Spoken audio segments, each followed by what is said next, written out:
نہ اٹھے حشر بھی آئے جو اٹھانے. ہم نہیں اٹھنے والے.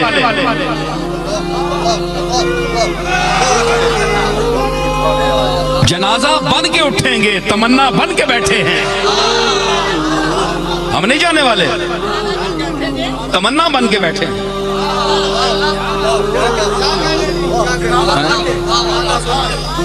تو حضور نے ان کو اٹھایا نہیں, جاؤ اپنے گھر بار جاؤ, سنبھالو بچوں کو دیکھو.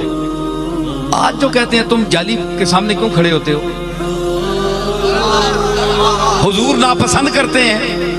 وہاں اوپر آیت لکھی ہوئی ہے لا ترفعوا اصواتکم فوق صوت النبی. حالانکہ یہ بات نہیں ہے کہ کوئی وہاں کوئی گستاخی کے لیے اونچی آواز کرتا ہے. ہر آواز کا اونچا ہونا تو گستاخی نہیں ہے. تو جو تو تم گلے پھاڑ پھاڑ کر اللہ سے مانگتے ہو تو یہ اللہ کی گستاخی ہے. اللہ بڑا ہے کہ رسول بڑا ہے؟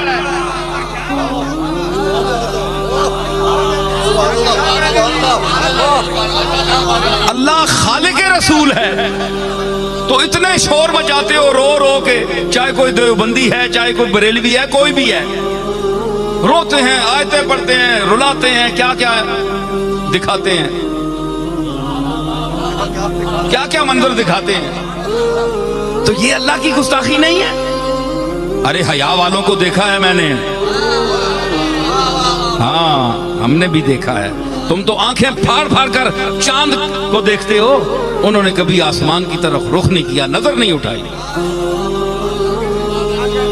یہ مفتی صاحب کے بیٹھے ہیں, یہ مفتی ظہور اللہ, ان کے چچا مولانا فرید الدین صاحب, میں نے ان کو دیکھا ہے, مجھے یاد آ گئی بات. تو میں چھوٹا ہوتا تھا تو وہ مسجد سے, گولڈا شریف مسجد سے کئی مرتبہ نکلتے تھے باہر, تو میں نے کبھی ان کو آنکھ اٹھا کر اوپر دیکھتے نہیں دیکھا. ہمیشہ نظر نیچے زمین پر.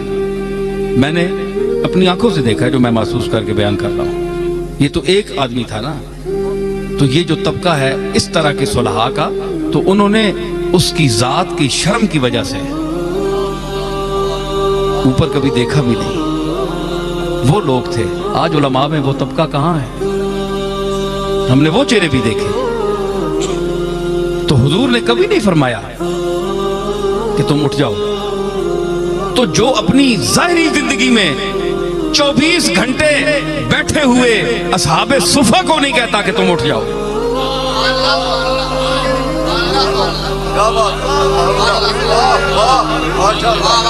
تو آج جالی کے سامنے جو فقیر بن کر اس کی جالی کے سامنے اپنے دامن پھیلا کر کھڑے ہوتے ہیں, کیا آپ یہ توقع کوئی کر سکتا ہے جس کا دماغ حاضر ہو, جو عقل مند ہو, جو چبل نہ ہو؟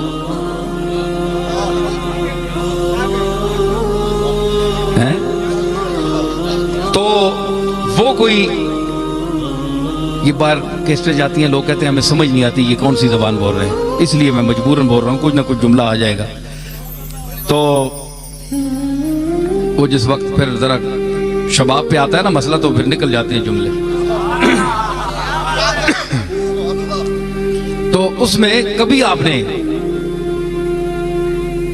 نہیں فرمایا, کسی بیٹھے ہوئے کو نہیں فرمایا کہ تم اٹھ جاؤ.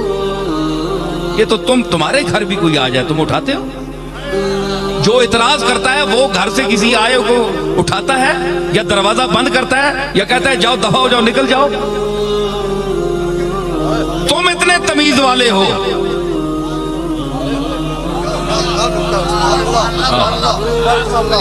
بڑے اخلاق والے ہو, جس کے لیے فرمایا وَإِنَّكَ لَعَلَىٰ خُلُقٍ عَظِيمٍ, کہ اے میرے محبوب تو اخلاق عظیمہ کی ان منازل رفیعہ پر فائز ہے کہ وہاں سے اوپر کوئی اخلاق کا درجہ نہیں ہے. میں نے تجھے وہ خلق عظیم دے کر بھیجا. تو تم کیا سمجھتے ہو جو اس کی جالی کے سامنے جاتے ہیں حضور کی طبیعت پر بوجھ پڑتا ہے؟ تو کسی کو بھی اٹھاتا نہیں اپنے در سے, تو کسی کو بھی اٹھاتا نہیں اپنے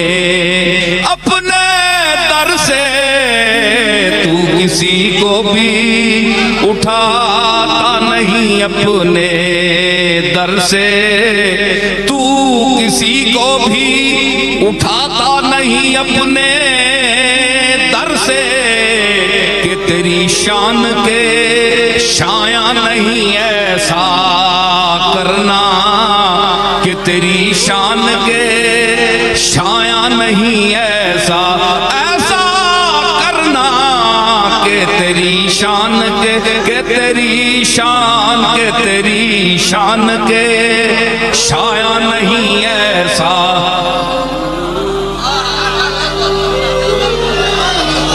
یہ تیرا کام ہے اے آمنہ کے در یتیم یہ تیرا کام ہے اے آمنہ کے در یتیم ساری امت کی شفاعت تنہا کرنا ساری امت کی شفاعت تنہا